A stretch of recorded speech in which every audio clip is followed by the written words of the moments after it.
안녕하세요, 여러분. 행복한 삶. 오늘 수업은 자기 연민의 감정에 대해서 공부하도록 하겠습니다. 나르시시즘이라고 이렇게 합니다. 자아도취라고 이렇게 번역하기도 하지만 자기 연민이라는 말이 좀 더 정확합니다. 대부분의 사람들이, 거의 모든 사람이 갖고 있는 이 자기 연민적인 성격, 나르시시즘적인 성격, 여기에 대해서 살펴볼 건데요. 우리가 지난 시간부터 쭉 봐왔던 내 자신의 어떤 행복한 삶을 살기 위해서 내 마음의 문제를 쭉 봐왔었죠. 이제 그런 마음의 문제 중에서 좀 핵심이라고 볼 수 있는 내용입니다. 여러분들 이렇게 보면 요즘 사람들이 셀카를 많이 찍죠. 셀카봉을 들고 이제 이렇게 여행 가서도 많이 찍고 그러는데, 셀카봉은 세계적인 대박 상품이죠. 자기 얼굴을 쉽게 이렇게 찍을 수 있도록, 편하게 찍을 수 있도록 이렇게 해주는 거고, 사람들은 셀카를 찍어서 거기에 이제 재미를 많이 느낍니다. 또 이제 그 비슷한 행동인데, 우리가 거울을 자주 보는 거. 남성이나 여성이나 거울을 이렇게 자주 봅니다. 여성들이 더 이제 화장 때문에 더 많이 들여다보는 경향이 있지만, 어떤 사람들은 거울을 좀 집착적으로 들여다보는 사람도 있어요. 이렇게 셀카를 통해서 자기 얼굴을 보는 거, 또 거울을 통해서 자기 얼굴을 보는 거, 거기에 담겨 있는 심리는 이 나르시시스틱한 자기 연민의 어떤 심리적인 특성을 반영하고 있다고 보면 됩니다. 우리는 이제 남들이 물으면 이렇게 내 자신의 얼굴이 잘생겼냐고 생각하느냐 그러면 뭐 안 그렇다고 부정하지만서도 겸손하게, 그러나 끊임없이 이렇게 셀카나 거울을 통해서 자신의 얼굴을 이렇게 확인하고 싶어 해요. 내가 괜찮고 좋은 모습이다. 나이스한 사람이다. 이것을 끊임없이 확인하고 싶어 합니다. 여기에는 이런 행동들에는, 사람의 모든 행동에는 이유가 다 있습니다. 그 말은 이제 앞으로 이제 강의에 설명하겠지만, 한편으로는 나 자신의 아름답고 나이스하고 좋은 모습이라는 것을 이제 확인하고 싶고, 또 한편으로는 내 자신 안에 있는 이제 부족하고 못난 면들을 이제 찾아서 좀 더 좋은 모습으로 고치려고 하는, 외모적으로 그런 어떤 마음도 포함되어 있죠.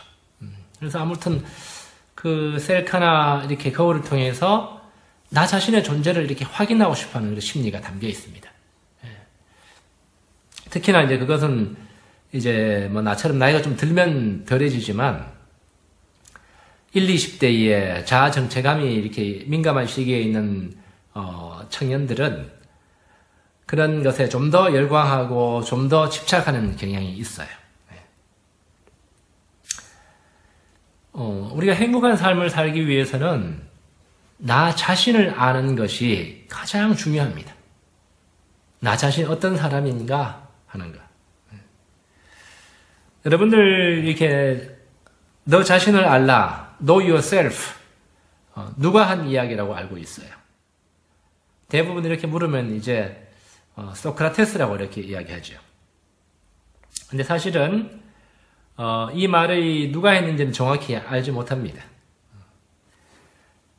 그리스에 가면 고대 도시 델피라는 곳이 있어요. 옛날에 그 아폴로 신전이 있던 곳입니다.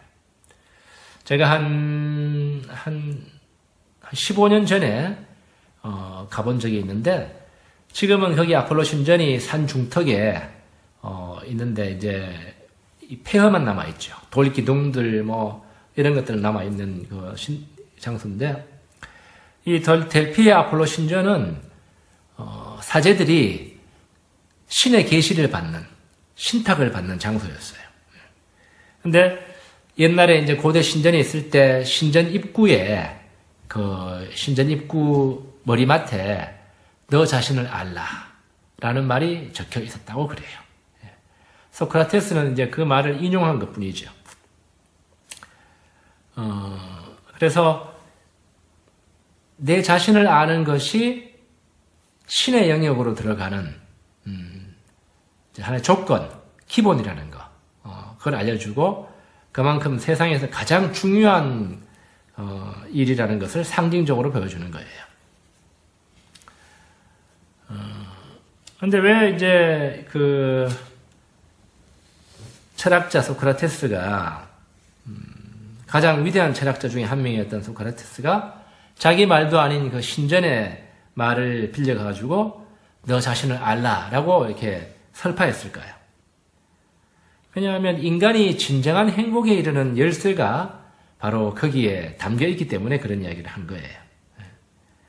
그래서 이 말이 소크라테스를 거쳐서 오늘날까지도 내려오고 있다 그러면 이 자기 자신을 아는 문제는 우리 인류의 궁극적인 문제이고 또 한편으로는 자신을 제대로 알고 살아가는 사람이 극히 드물다는 것을 말해주기도 합니다.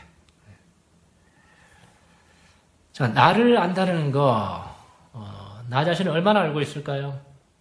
우리가 앞 시간에 쭉 무의식적인 내용들을 하면서 내가 나 자신을 참 많이 모르고 있다는 것을 이제 깨달은 사람은 지혜로운 사람입니다. 자신을 안다라는 것은 아이덴티티, 정체성의 문제예요. 나는 누군가, 과연 어떤 사람인가 하는 문제입니다. 우리는 이 정체성의 문제를 흔히 청소년 시기와 이렇게 청년 초기, 성인 초기에 주로 겪는 문제라고 생각합니다. 성인이 되면 자기 정체성이 이제 뚜렷해졌다라고 생각합니다. 그거는 성인이 되어서 이제 정체성이 뚜렷해졌다라고 느끼는 거는 성인으로서 이제 다양한 이제 사회 경험을 하고 이렇게 사회생활 하면서 다양한 역할을 맡기 때문이에요. 지난 시간에 우리가 사회적으로 맡고 있는 역할을 페르소나라 그랬죠. 그런 여러 가지 페르소나들을 사회적인 역할을 맡고 있으면서 그것과 동일시하면서 내가 그런 사람이라고 생각하는 거예요. 직장에서의 역할, 사회에서의 역할, 부모로서의 역할, 자식으로서의 역할 이런 다양한 역할을 맡고 있으면서 그거를 자기 자신이라고 생각하는 거예요. 하지만 정말 나 자신이라는 어떤 정체성은 내가 역할을 맡고 수행하고 있는 그 모든 역할들을 벗어버렸을 때도 남아있는 자신의 모습을 의미해요. 만약에 그런 역할들을 이제 성인이 되어가지고 다 벗어버리고 나서 그때 나는 과연 누군가? 나는 무엇인가? 라는 그 의문이 남는다 그러면 그 사람은 다양한 페르소나들, 역할들을 수행했을 뿐이지 자기 자신의 진정한 삶을 살지 못했던 사람이라고 볼 수 있습니다.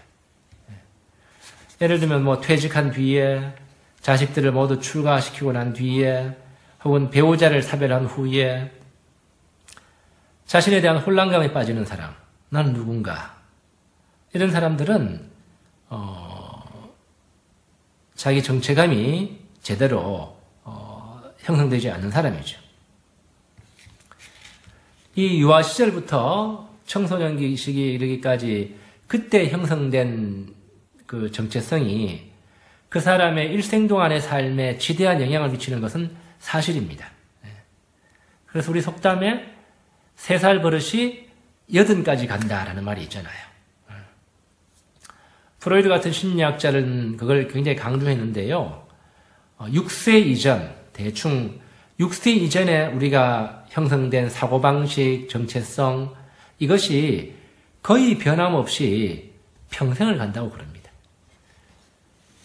그러면 이제 그것이 3살 버릇 80까지 간다라는 말하고 맞아떨어지지요.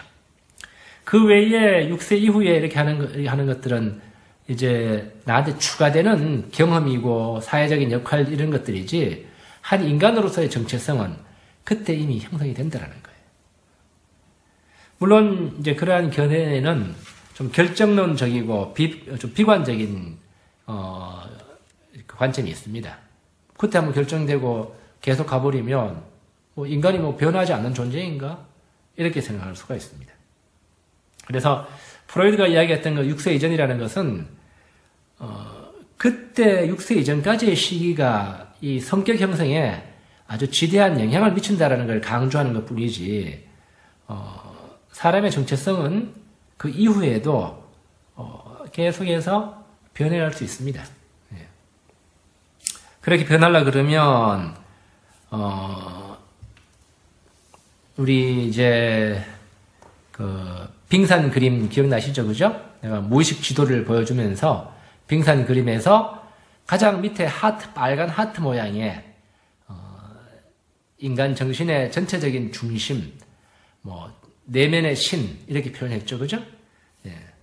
그러한 내 안에 있는 어떤 신적인 생명력을 발견하고 그 생명력과의 어떤 상호작용을 통해서 멈춤 없이 하나의 성장해 나가는 그러한 삶을 사는 사람은 정체성이 어릴 때 형성되었던 거라도 변화하고 성장합니다. 그렇기 때문에 자신을 안다라는 것은 자신 안에 있는 내 안에 나는 신적인 생명력을 간직한 위대한 인물이다. 나 자신은 대단한 인물이다. 이거를 하나의 발견해가는 과정이에요. 정체성이라는 것이 딱 한번 형성되고 굳어져 버리는 것이 아니고 끊임없이 이제 내 안에 있는 신적인 모습, 존재와의 교감을 통해서 내가 그러한 존재와 닮아가는 모습으로 성장해 나가는 과정에 있는 것이 하나의 나의 정체성이에요. 아시겠죠? 네. 끊임없이 변해가는 과정이에요. 정체성이라는 건. 사람은 더도 말고 덜도 말고 있는 그대로의 모습으로 나 자신을 알게 되면 가장 행복하고 가장 자신 있는 삶을 살아갈 수 있습니다.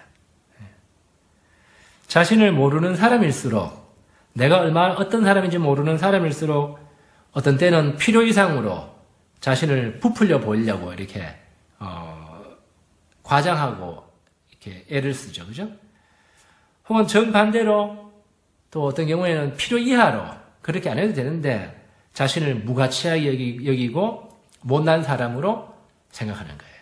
이게 널뛰듯이 한 번은 쭉 올라갔다가 한 번은 축 처지고 이렇게 진폭이 있는 거죠. 근데 자기가 어떤 사람인가를 딱 알고 있는 사람은 그런 자기를 과장하거나 못나게 보이거나 뭐 그런 행동에 휘둘릴 필요가 없습니다. 이제 그 이야기를 잘 보여주는 이야기가 하나 있는데 이솝 우화에 나오는 이야기예요. 이솝 우화에 이제 개구리 가족이 살고 있었어요. 근데 새끼 개구리들이 한 번은 이제 강둑에 놀러 갔다가 거기에 풀을 뜯고 있는 큰 황소 한 마리를 봤어요. 생전 처음 보는 어마어마한 그러한 크기의 동물을 보고는 놀라가지고 집에 쫓아가가지고 아빠한테 했잖아, 이야기했어요. 아빠, 정말 뭐 집채만한 그러한 동물을 봤어. 그러니까 아빠 개구리는 자기가 굉장히 덩치가 좋고 이렇게 큰 존재라고 생각했는데 자존심이 상하잖아요. 그래서 숨을 깊게 들이쉬고는 이제 배를 빵빵하게 해가지고 몸집을 키웠어요. 자, 이만하더냐? 에이, 그거는, 그 정도는 어림도 없어, 아빠. 상대도 안 돼. 아빠가 이번엔 더 크게 숨을 들이셔가지고 더 배를 키웠어요. 이 정도 되느냐? 그러니까.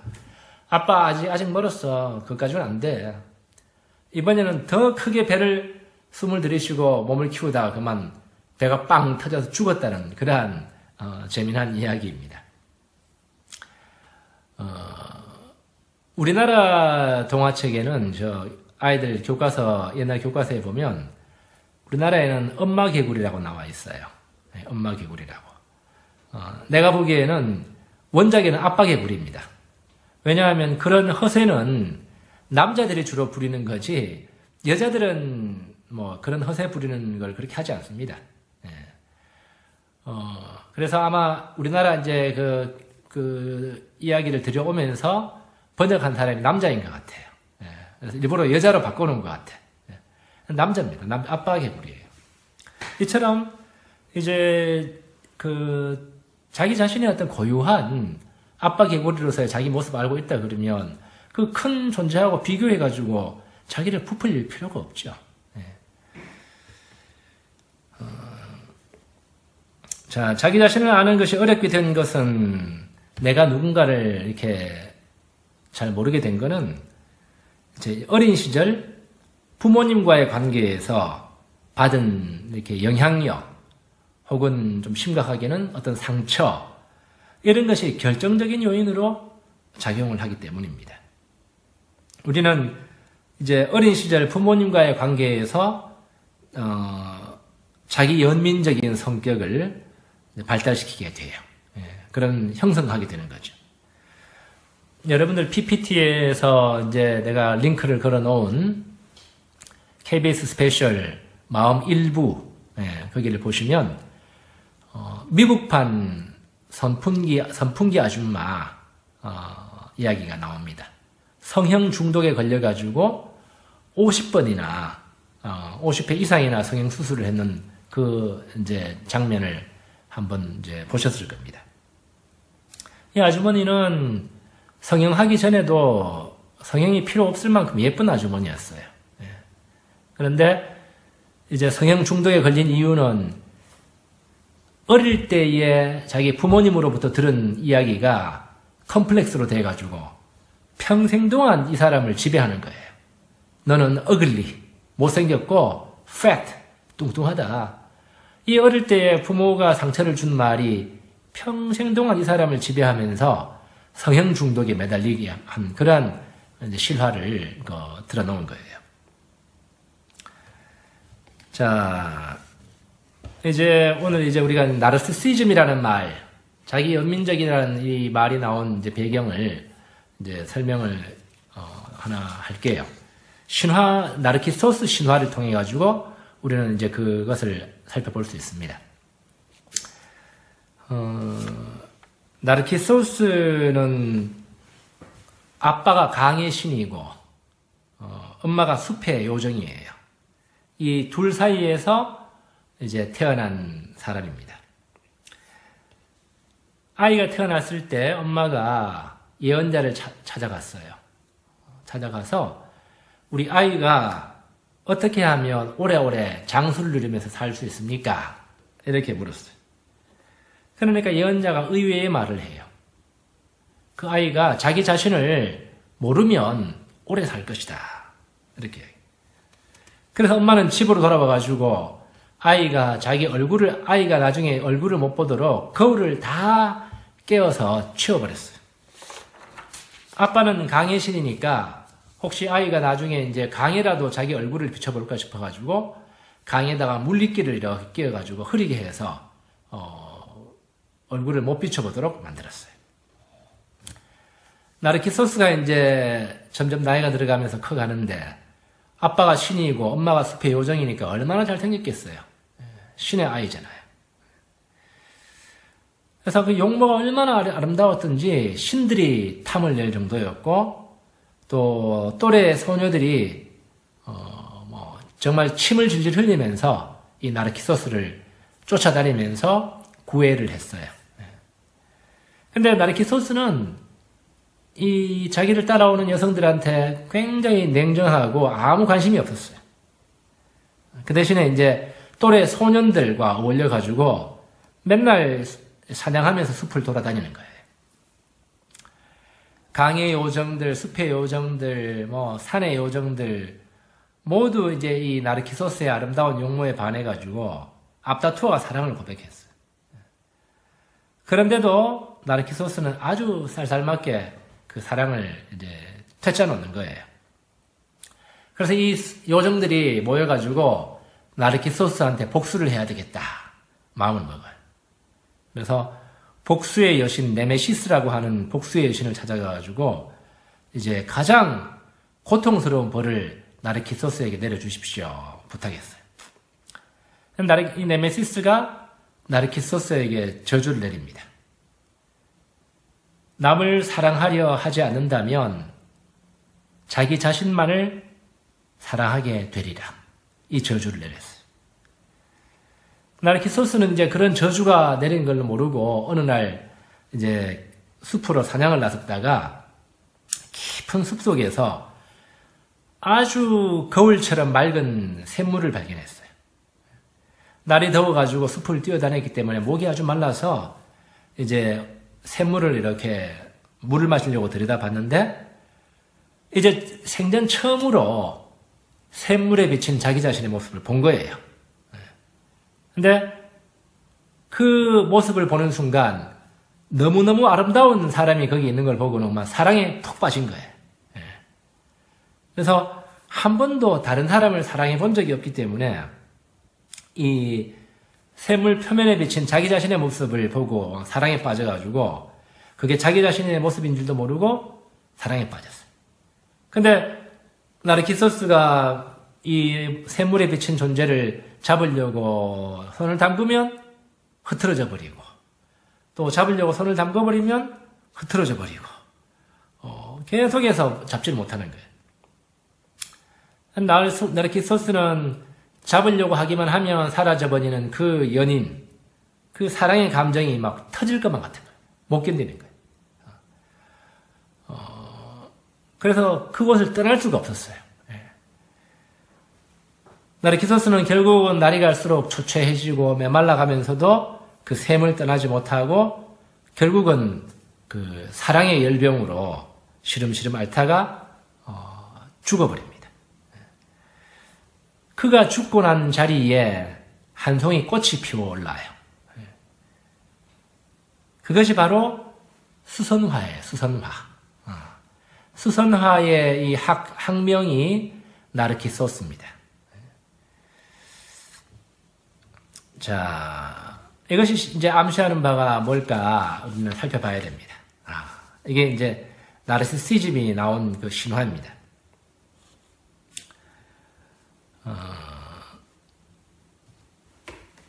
우리가 어느 한 가정에 태어난다라는 거, 이거는 나한테 선택의 여지가 없는 큰 모험이에요. 그죠? 엄마 뱃속에서 우리가 나와야 되는데 바깥에 어떤 환경과 어떤 부모가 나를 기다리고 있을 건지 아무도 모릅니다. 태어난 그 가정이 나를 아주 이상적으로 잘 키워주는 그런 환경이라 그러면 더할 나위 없이 좋겠죠. 그런데 대부분의 가정이 그렇지가 못한 형편입니다. 나를 잘 키워준다라는 것은 꼭 물질적인 경제적인 풍요로움만을 의미하는 것이 아니에요. 당신은 사랑받기 위해 태어난 존재라는 노래가 있듯이 사랑받기 위해서 태어난 사랑이 정말 가장 큰 양식이 되는 그러한 나의 권리를 존중해주고 내가 바라는 만큼의 사랑을 제대로 주는 그런 가정을 의미해요. 흔히들 우리 부모님들은 주어진 상황에서 자식을 최선을 다해서 키웠다라고 이렇게 말을 합니다. 근데 우리 부모님들이 살아오신 모습을 보면 대부분의 경우 그 말이 거짓말은 아닙니다. 상당히 맞는 말이에요. 자신을 희생하면서 우리를 키워왔어요. 그러나 그분들이 한 가지 결정적으로 중요한 것을 빠뜨렸다라는 것을 대부분의 부모님들은 모릅니다. 몰라서 모르기도 하지만 애써 무의식적으로 그것을 자기가 제일 못했던 부분이기 때문에 부정하고 싶은 모습일 수도 있어요. 뭐 이렇게 먹여주고 입혀주고 학교에 보내주고 이제 뭐 성장하도록 키워줬지만 정작 이제 나 자신은 부모로부터 받은 것이 아무것도 없다고 느껴지는 그런 마음들, 혹은 별로 받은 것이 없다고 느껴지는 마음. 네. 그렇게 자식은 느끼고 있다는 것을 부모는 잘 몰라요. 자기들도 자녀의 입장에서 이제 자라온 과거가 있음에도 불구하고 부모가 된 입장에서는 자기 자녀들을 바라볼 때 이제 그 자녀가 부모로부터 받지 못한 사랑 때문에 아직도 배고파하고 있다는 것을 이렇게 정확히 알아보지 못합니다. 네, 둘째 시간에 다시 계속 이어가도록 하겠습니다.